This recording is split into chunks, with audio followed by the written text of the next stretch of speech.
The Pope and Young Club wants to welcome you as we rally together to ensure our bow hunting opportunities for today and tomorrow. You've come to the podcast that believes in preserving, protecting, and promoting the passion for bow hunting. Join us as we strive to be the voice of today's bow hunter. This is the Pope and Young Podcast.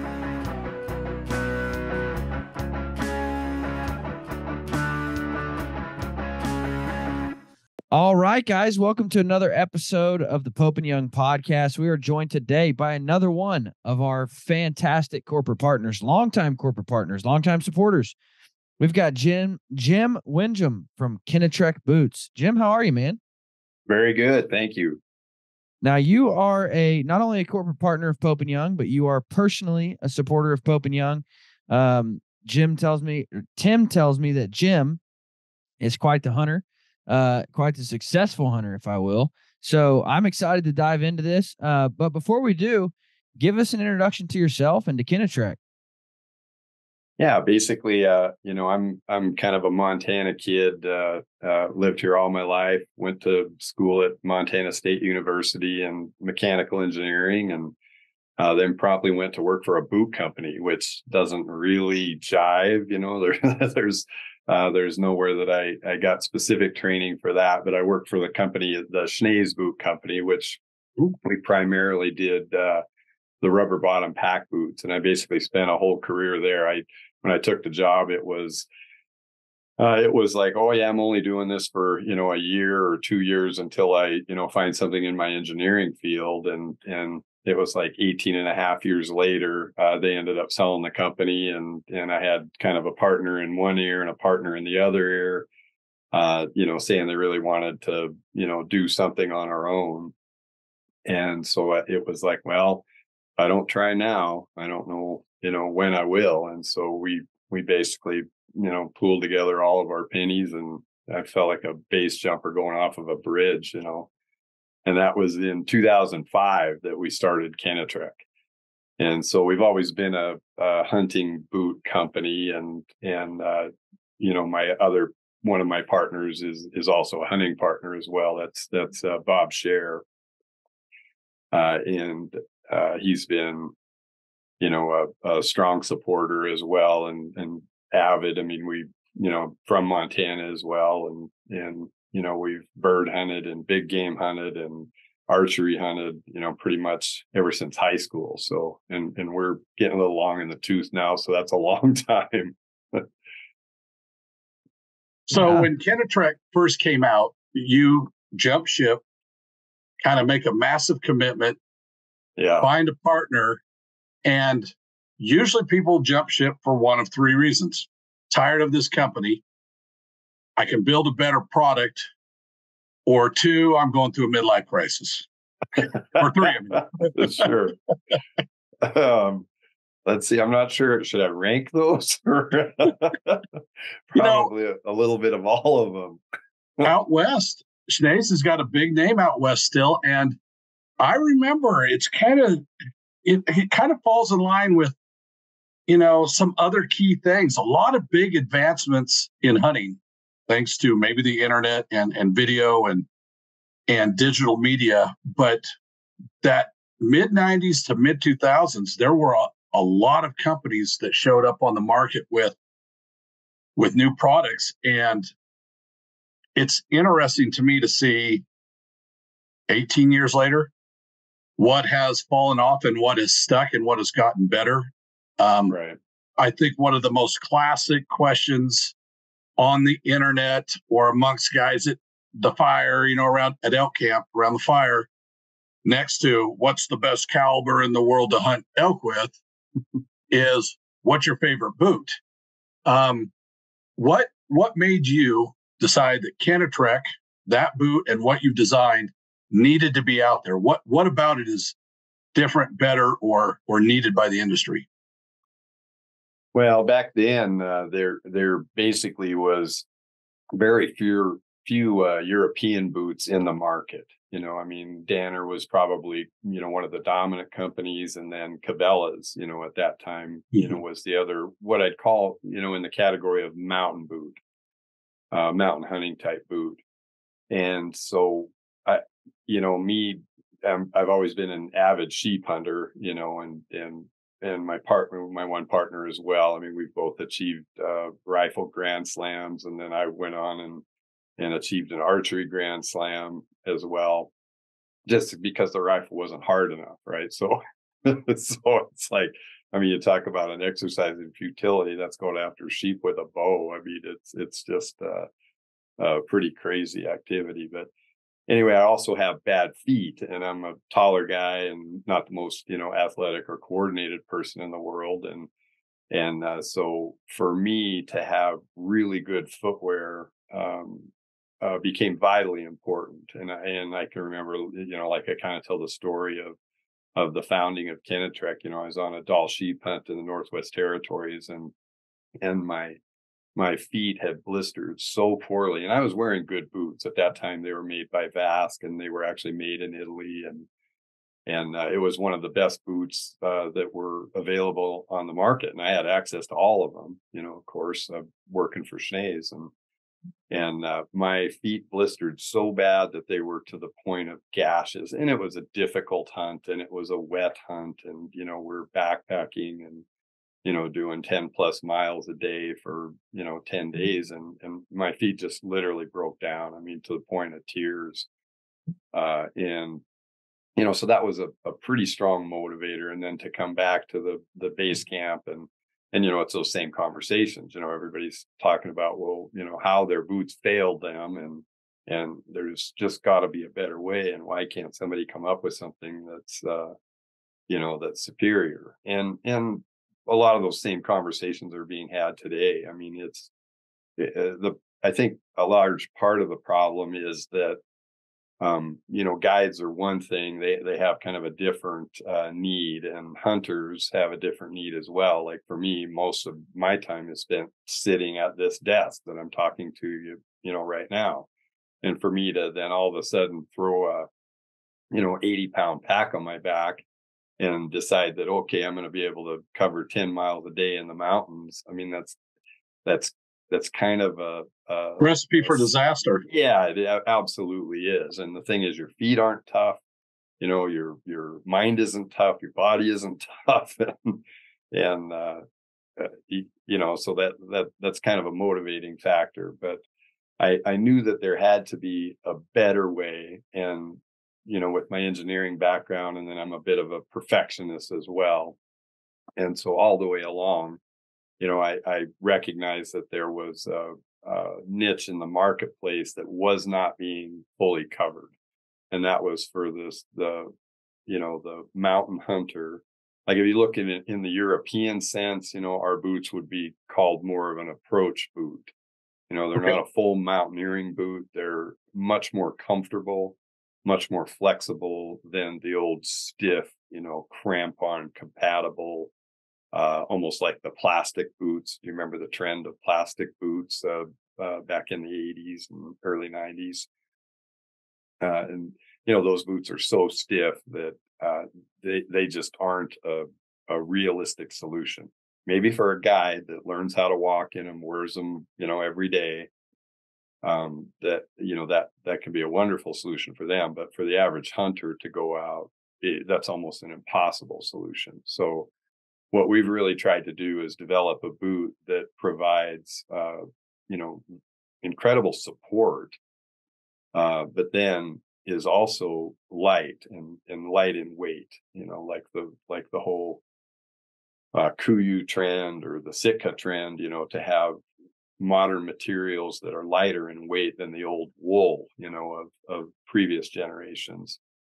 And I mean, you sacrifice some durability with some of those products, but by and large, it makes your life a heck of a lot more comfortable to have, really good insulating base layers, the insulating mid layer, and then some type of a waterproof membrane over the top. I mean, that system has really improved over the last few decades. And so footwear was very similar, in that regard. And then having the idea of this perfect boot, or to get it as perfect as we possibly could, just started us on this long journey. And we've changed our design, modified our design, tweaked it, enhanced materials, manufacturing processes. I mean, the boots that we make today are by far the best ones that we've ever done.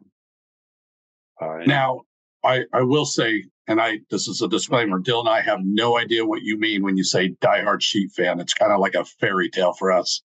We've never gone, maybe never will. Dylan probably will. He's a young cat, but you're up at sheep camp, your feet are tore up, and you're with a guide, right? Yeah. No? Mm-hmm. Yeah. It's What's he wearing? What's he wearing up there? Moccasins? I mean, is he not in some really fancy, expensive Italian boot and his feet are fine? Yeah, I mean, at that time it was, kind of the dominant player in the marketplace was Meindl, and Cabela's had the exclusive rights to import Meindl into the United States. And so the boots that those Canadian guides could purchase were a much, much higher quality boot, because they tended to be a little bit more of a price point conscious market. So they would take the top level sheep guide Meindl boot, and they'd say, okay, well, maybe that's $400, and they're like, well, we want that to be $295, right? And so obviously those are two vastly different products, and so what the hunter could purchase in the United States was vastly different than what the Canadian guide could purchase at that time. Interesting. See, that's all marketing, Dylan. This should be right up your alley. It is. So tell me this. Now we're jumping way forward. Now you go on your sheep hunts. Mm-hmm. You're up in the mountains, chasing mountain care, whatever it is. And now you're in your Kenetrek boots. You're older, your body and your feet still sit at the desk, and you face the same challenges of maybe my body's not conditioned and ready, but are your feet lasting better? I mean, I'm putting you on the spot. Way better. Way better. I mean, and our customers will be the ones to claim that the loudest. I mean, they, so we started with this mountain hunting boot, and then it's, with our company, it's branched off into orthopedic boots where we've got removable, nylon stays that, so it's almost like a brace and a boot built into one. And the testimonials that we get from our customers and a lot of our veterans, the VA, we move a lot of that product through the Veterans Administration, and I mean, we just get these testimonials like, you've given me my life back, or you've turned the clock back 10 years, or I thought my days in the mountains were done, and they're, I feel like I'm, I can go back and hit it again, and I mean, it's one of the most wonderful things about my job is to receive that feedback, from our customers. And many of them, I mean, once they decide that, and they don't fit everybody, everybody's feet are different, but once somebody fits that boot, and they just fall in love with it, and they'll just wear them the rest of their life, basically. And so it makes a very, very diehard customer base. Which is I think I said it before we got going that it takes hard lessons to learn that there's key things that you just don't skimp on in the hunting aspect of life, optics, and I mentioned boots. I bought cheaper boots. I bought what I could afford. I had a price point. I tried to stay local. I had all these different boots that they leaked, but I was young. My despite many stupid accidents I've had in my life, my feet were fine. And then I broke my ankles each a couple times, and then had a back surgery, and I had lost a lot of nerve due to nerve damage, some mobility in my leg. And I went to an expensive boot about 6 years ago, and I'm on my second pair. I like them, but I had to buy 2 pair the first time, because one needed to be a half a size bigger. My left leg needed to be bigger because my ankle is just a mess. And so this will be something new for you, Dylan. I haven't told you the story yet, but I reached out to Jim a week ago and said, hey, I just had surgery. It's a boot purchasing year. I cannot get this leg in a boot probably in the next year. And my biggest fear is going through 6 to 8 more years of miserableness in the woods and without support. And I was trying to put a brace inside of another boot. And I read about your Everstep boot. And, I'm a skeptical person. I'm like, I called you, I emailed you. I said, give me more than just the marketing pitch on the website, because maybe whether it's testimonials or experience or whatever, it's a big purchase. And when it's a big purchase and it isn't at all what I thought it was, I'd rather avoid that. And so I'm so excited for those boots to arrive. I'm so excited to try them. I know I'm in a walking boot now. I may be till January, but as soon as I can squeeze a boot on, I really can't wait to internally compare them to every other boot I've ever tried and give you that feedback as a customer. I'm excited about it. Yeah, I think you'll find that I've just heard this same, prognosis over and over and over. Many, many hundreds of times. And it really is the combination. That particular product is the combination of that, like a typical Arizona Easy Brace, which is just very, it serves its purpose. It completely isolates that ankle joint, and there's no lateral motion whatsoever. There's actually not very good ambulation. You're almost kind of reflexing more with your knees and your hips. And you definitely don't want to walk a long ways with that. It does secure the joint. But what you'll find is it is the beautiful combination of both the ankle brace and the boot, kind of put together. Now, what do you equate? And we're not talking sheep country here, but the last 2 Western hunts I've been on, and both guys, one was a professional outfitter, and one was well known in the industry for being a Western guy. What was the guys from SNS Archery there in Idaho? Mm-hmm. And the last 2 hunts I've went on, I'm coming in from Kansas, flatland. Ooh, and I've got a pair of, $400 Italian boots on, and they're rocking some like ultra, like speed running shoes. Sure. And both times, the first time I was like, oh, well, this group of guys, that's what they've come to find. And then, the next time, and I've talked to Alan Bolin, who's heavily involved in Pope and Young, and he runs an ultra, like a shoe, a tennis shoe.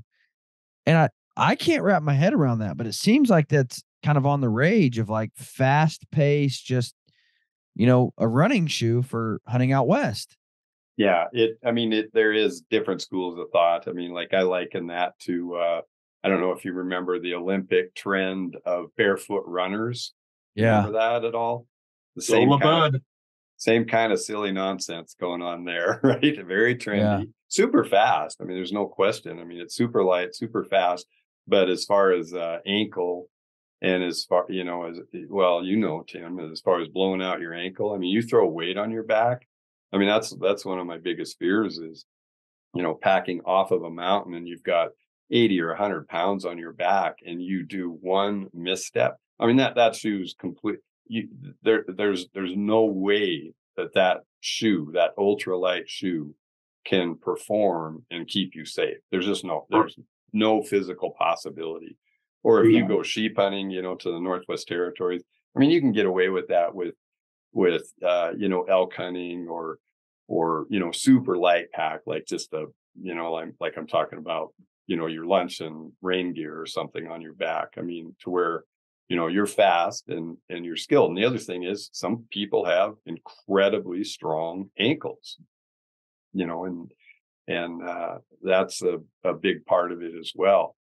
But like for me, for example, we had a pipe break in my basement and, flooded kind of our, we have a golf simulator in the house there and flooded all that. And so anyway, I was just working over the weekend, and I happened to just throw on some Johnson and Murphy's, which would be just like that, right? They're super spongy outsole, real light mesh canvas upper.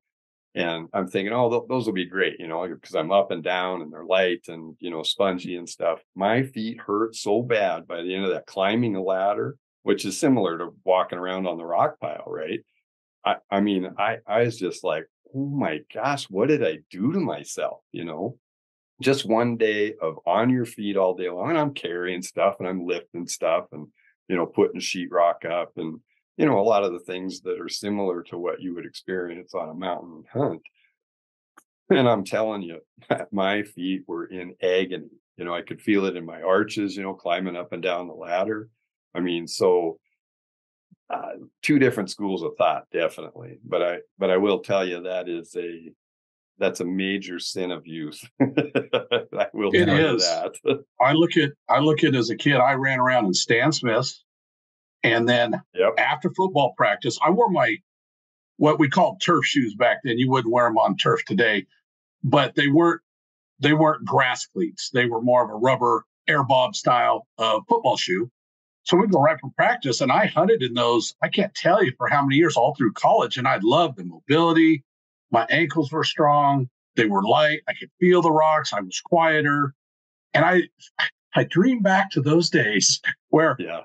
where that didn't hurt. And then I went through this period of time where I didn't realize what my problems were my feet and orthotics and not taking care of my lumbar. I just didn't know until you have a bad, Right. back injury. And now I can't really walk through the house barefoot without craving that shoe that feels so great. And I have looked at those shoes that you love, Dylan.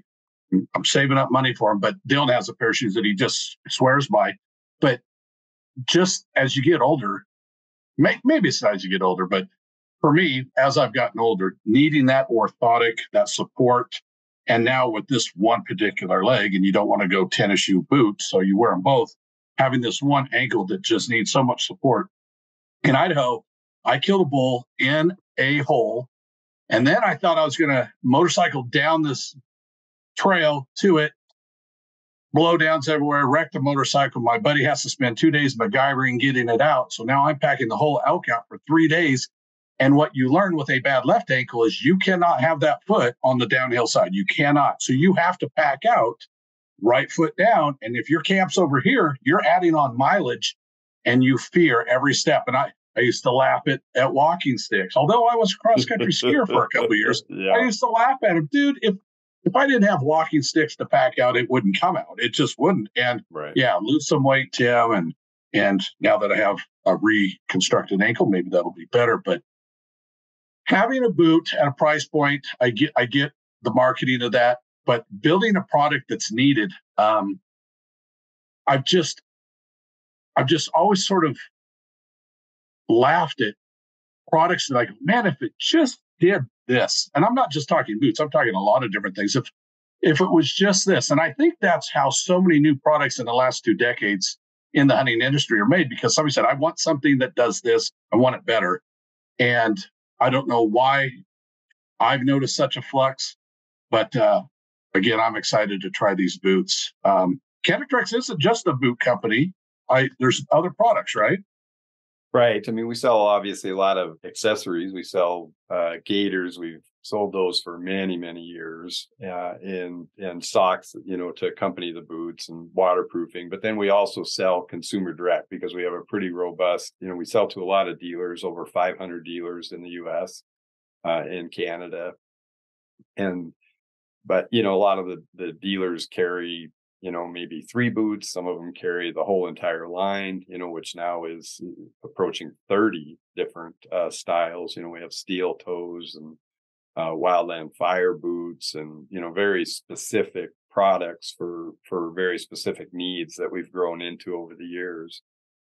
And then we also sell, we do a consumer direct business where we sell Sitka and Everly Stock and Stone Glacier, and some of the major brands that accompany that type of customer that's basically going on the mountain hunt, just what I would call the mountain hunter.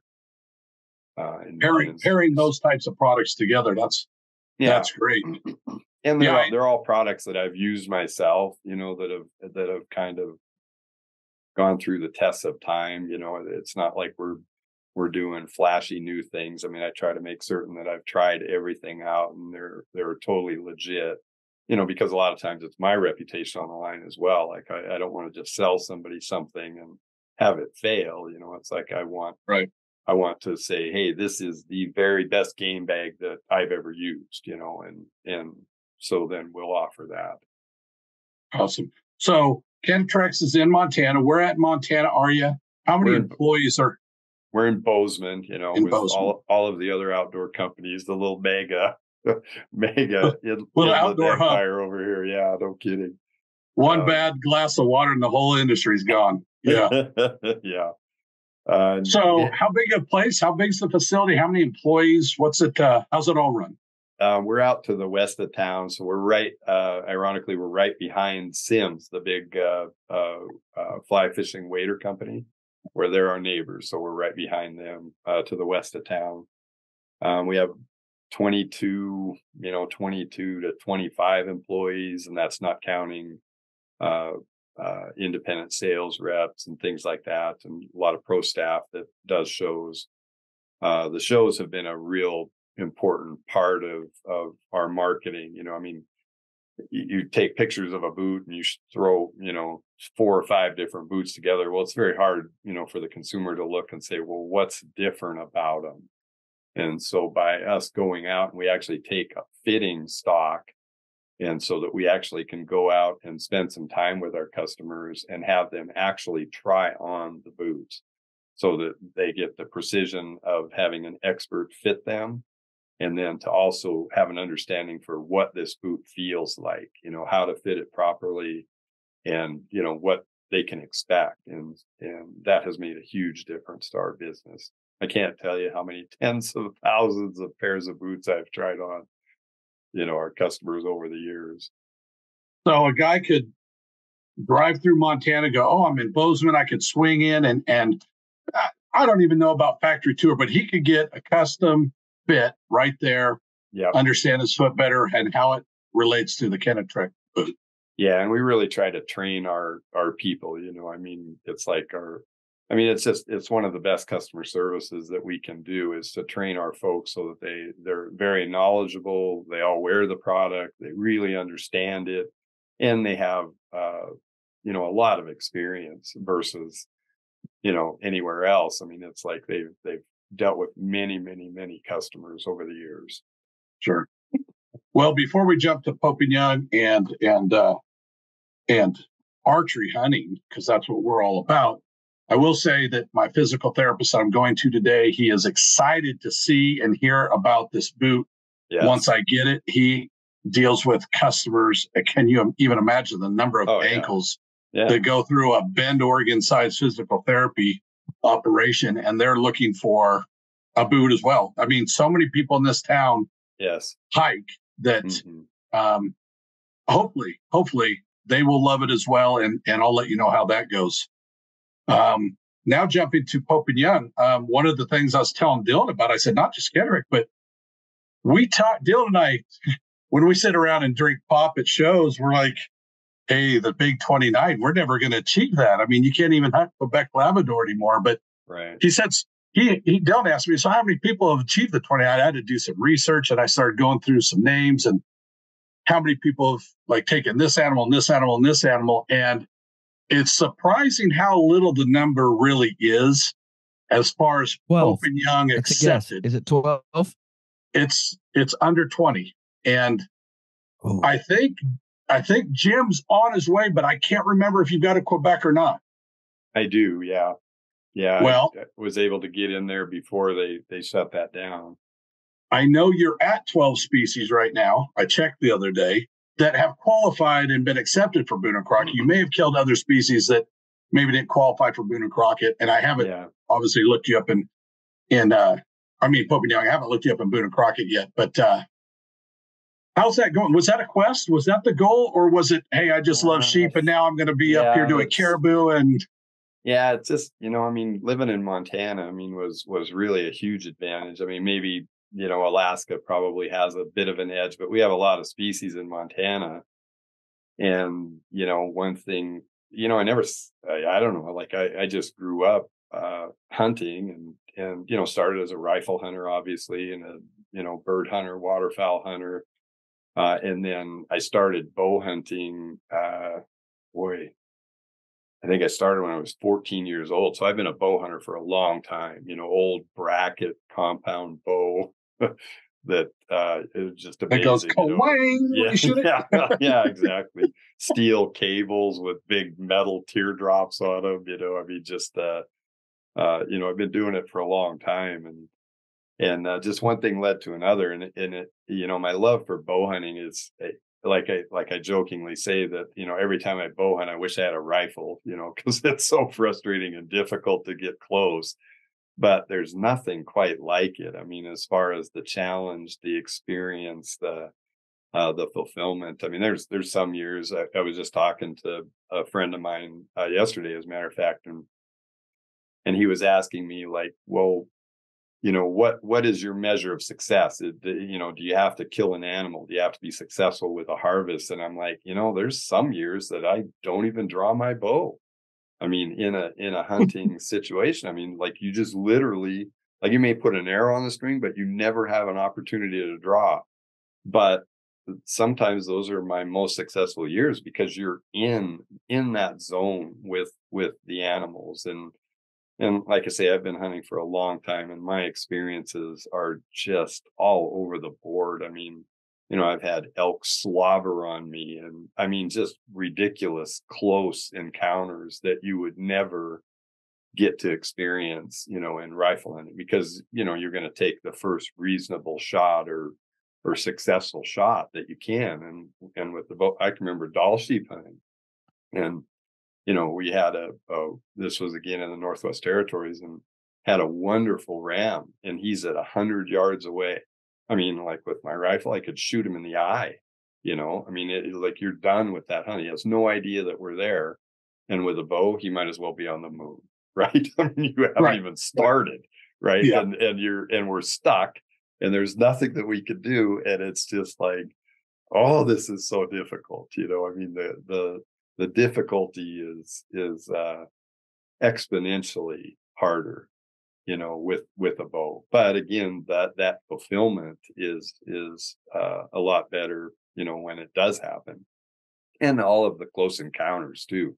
Like I say, my measure of success isn't, maybe that's a bad bow hunter, sign of a bad bow hunter. My measure of success isn't necessarily always killing something, because I would go hungry a lot if I had to rely on it for eating. Well, I think Fred Bear had a quote somewhere along the lines of, if you measure it that way, then you've missed the point of bow hunting, or something like that. That's for sure. That's 100% Well, accurate.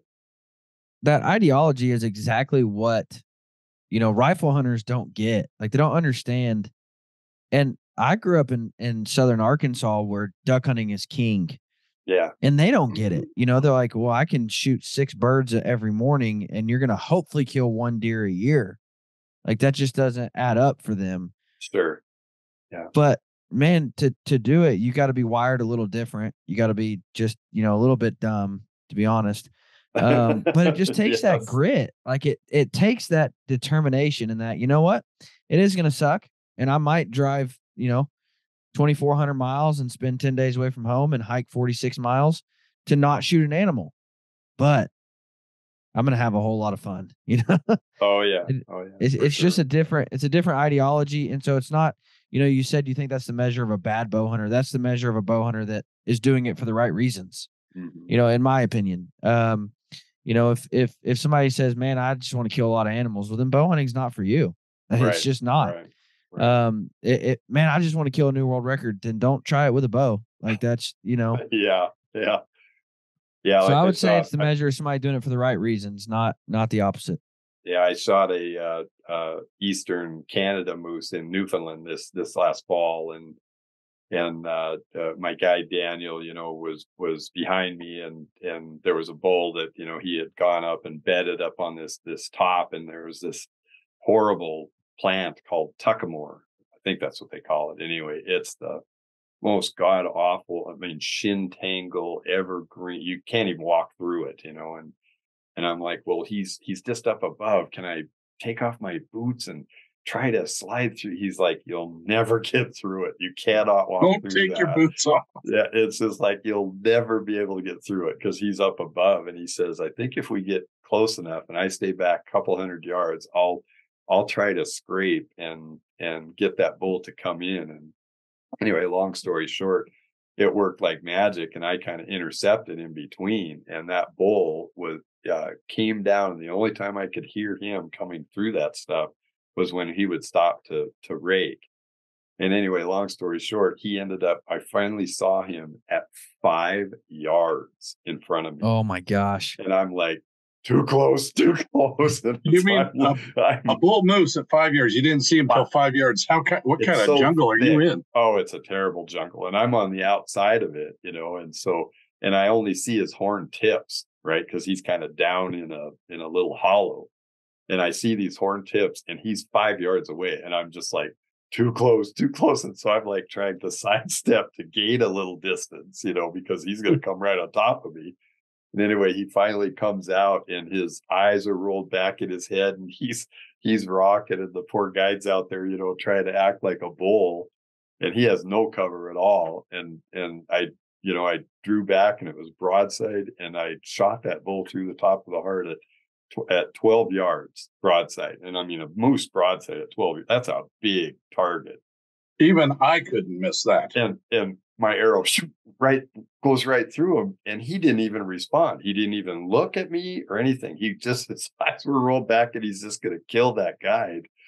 And I'm like, did I miss? I'm like, I couldn't have missed. I mean, you know, but he just had zero reaction, you know, and anyway, I ended up putting another arrow on and shot again. And he did turn and kind of ran and collapsed. But I mean, I was so excited. I mean, this is like I've killed a lot of animals in my life, you know, and I just literally collapsed, you know, because my knees started shaking, and I fell on my face, and the guy comes running over. He's like, "Are you okay?" And I'm like, "I don't know." And anyway, he says, "I thought you had a heart attack." And I said, "I think I kind of did." just unbelievable experience. And so I still enjoy it as much as I did, you know, right from my first years. That's awesome. That's exciting. That is so exciting. So again, getting back to you know, the 29, you know, having taken so many of the difficult species, you know, the hard to hunts, the sheep and the caribou, and now, you know, this, and a polar bear. Oh my gosh, I can't imagine what that hunt was like.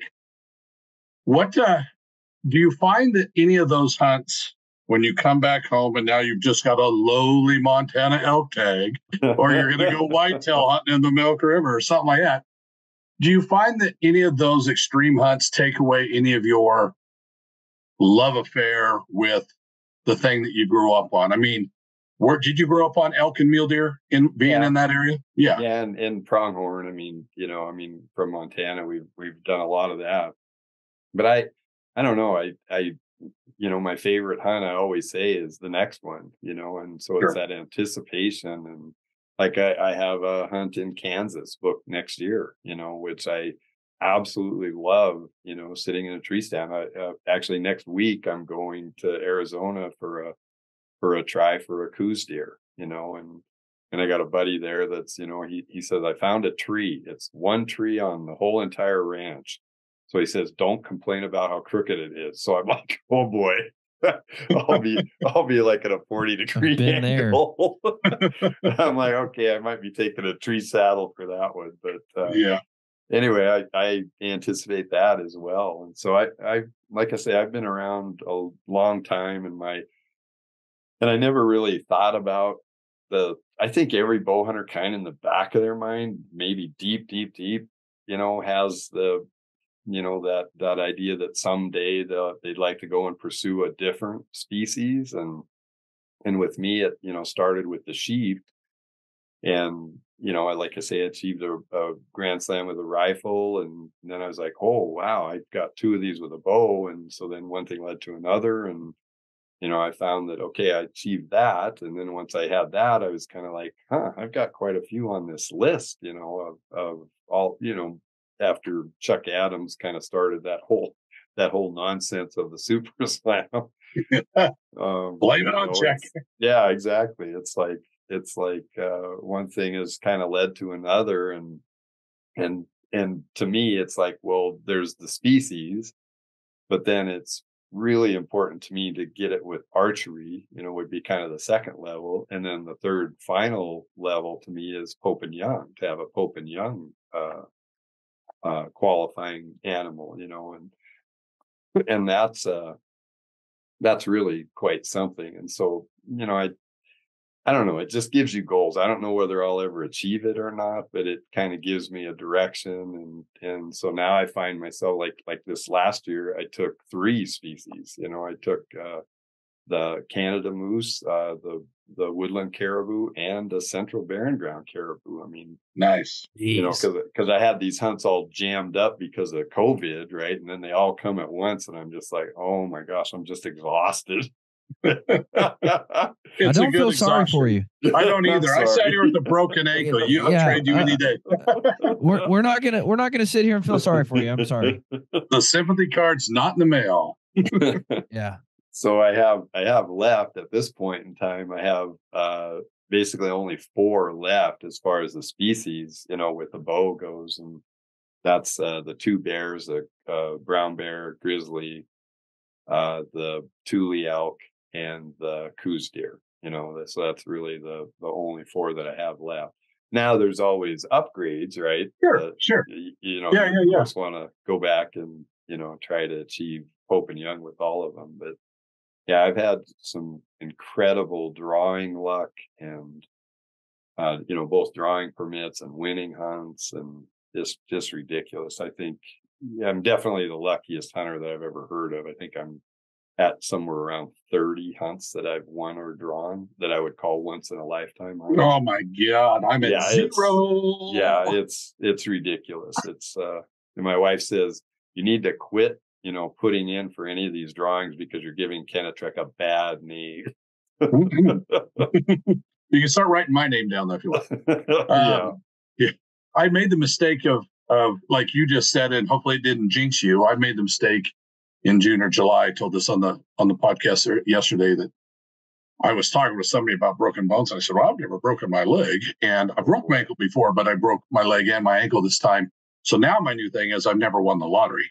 And Dill and I had a great long conversation about how horrible it would be that you'd have so much money that you could go hunting everywhere you wanted. Yeah. So when you're in Kansas, hopefully you're nowhere near Dylan, because apparently he's shooting all the deer down there in that part of Kansas, and so hopefully you're not near him. I'm the king of 120s, bro. If you're wanting to kill 120s, they ain't around here. But remember, they used to be 140s till you learned a little bit about measuring. all of my all the deer on my property, it's funny because all the deer on my property are either smaller than 120 or bigger than 120. But the 120s come out first, so that's what I shoot all the time. Yeah. Oh, that's funny. I still get just super excited to shoot a 120 buck. I mean, that's awesome. I mean, that's a big buck from where I come from. Yeah, I just like to kill stuff, man. Me too. I've got an itchy finger. Oh yes. Me too. Oh yeah. Me too. I'm definitely. Well, I'll tell you, more like Fred Eichler than Alan Bolin. Yeah. Boy, Alan can really pass stuff up. God bless him. I can't do it. I'll tell you what. My son, who is 5 years old, he is a butthead beyond belief. Nobody would ever look at my boy and be like, oh, that kid's a smart kid. Like, he's the type of kid that like is outside with a lighter, lighting stuff on fire at 5. Like, he's a banshee. But he was with me when I shot my deer a couple weeks ago, and the deer is a 120 deer, and I shot a deer in a ground blind with my son. We decoyed this deer in. It was like we were on cloud 9. And so I FaceTime my dad. I'm like, hey, Dad, Tucker wants to tell you something. And Tucker just started screaming, we just shot a buck. We just shot a buck. It was the most surreal moment ever. And so my dad, is cheering with my son. And we finally start to walk through the woods. My dad says, "So is it a big one?" And I said, "No, not really." And he said, "Dude, when are you going to start killing big ones?" And my son, I'll never forget this. My son goes, "Yeah, but it's a buck, pop, pop." And I was like, "Yeah, it is." Like, That's and right. I just, and hey, we're all about big animals. I mean, we obviously love big animals, but man, just shoot what makes you happy, dude. And when that 120 come out, my son said, "Oh my gosh, can we shoot him, Dad?" I'm like, "We absolutely can." Yeah. Oh It's a yeah. miracle that you pulled that off, Dylan, because I know at his Oh age my still gosh. he's loud and he moves and stuff like that. So that was Well, a it great was photo funny. to get on the phone. That was great. It was funny because literally, like, if I had a decoy out. Luckily, I had a decoy because that buck was locked in on that decoy.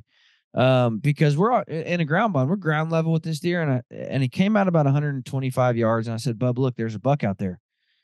I said, "Don't move," and of course, he immediately pops up and looks out the window. I'm like, "No, don't move." And so he went back to just doing whatever he's doing. I said, "Bub, he's coming now. He's coming closer." And I would say, "But don't move." And of course, when he hears "don't move," he would pop his head out of the blind. And I'm like, "Dude, you gotta quit doing that, bro. You've got to Sure. stop." And but sure enough, he just kept His popping his head out. question is why? Yeah, Don't move. Why? yeah. And so, um, sure enough, had I not had a decoy, there's no possible way. But that buck was so laser focused on fighting that buck that he didn't notice Tucker's head popping out of the blind. So yeah, it was an incredible experience for sure, and it's something that I will never forget. And first words out of his mouth were, "Dad, can we eat his body?" And I'm like, "Absolutely, we can." Second words out of his mouth were, "Dad, can I put his head on my wall?" And I'm like, "Absolutely, we can." That's great. Well, now bringing this all back around to Pope and Young. Obviously, we know you're accomplished hunter. We know you've got an extremely successful business. What what was it that brought you to Pope and Young? Was it just a record book entry? Was it something about Pope and Young? What is Pope and Young in your perspective, Jim? What's it mean to you, and what does it mean to you and Kenetrek as a company in the hunting industry to be involved in some sort of way with Pope and Young? Well, I mean, to me, Pope, and I've been a member. I mean, if you look back, I've been a member, dropped my member, I mean, forgot to send in my renewals, and I've done that forever. I mean, way, way back. And originally it was the mainly the scoring entries. But as I've gotten older, uh the the the membership is the incredible part, because we're talking about, bow hunters and the passion. And I mean, there's just a solidarity with that membership that I feel that it's amazing how similar, once everybody has kind of gone through the struggles of being a bow hunter. And then there's a lot of bow hunters that are not members of Pope and Young, but boy, I mean, by the time you become a member of Pope and Young, you're pretty committed, to the sport, in everything that we love about it. And so there's that similarity, that common, ideals that we kind of all share. And like you say, some people are, never trophy hunters, and that's fine. I mean, like, everybody appreciates big stuff, but some people are way more serious about that than others. But the overall conservation, the North American conservation model, to me, has been just a vital thing. And I feel very fortunate that we've got a company that we can give back, so to speak. And we do a ridiculous amount of banquets. I mean, it's millions and millions of dollars, that we I can't even imagine. have given back over the years. I mean, as far as boots at banquets, and that's whether it's Sheep Foundation, Elk Foundation, Turkey Federation. I mean, we try to support them all, as much as we can. And that's I mean, to me, that's a real privilege and an honor to be able to do that. And of course, Pope and Young, because of my personal love, is very near and dear to my heart. So happy to do it. Great. We're getting close to close to the end of that hour.